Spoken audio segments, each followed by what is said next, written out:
এ ruling stone গেদার্স নোমস,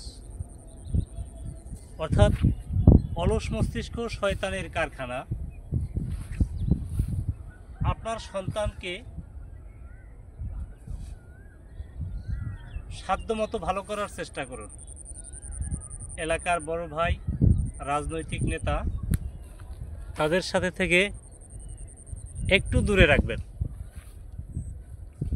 রাজনৈতিক নেতাদের সান্নিধ্য যাতে না পায় সেই ব্যবস্থা আপনি করবেন। এটা আপনার পারিবারিক এবং বাবা হিসাবে অথবা পরিবারের প্রধান হিসাবে আপনার দায়িত্ব। সময় মতো উপযুক্ত সময়ে আপনার সন্তান কিংবা স্বজনকে একটি কর্ম ধরিয়ে দিন, যাতে সে বেকার থাকার সুযোগ না পায়। বেকার থাকলেই মস্তিষ্কে শয়তান বাসা বাঁধবে। সুতরাং কর্ম ধরিয়ে দিন।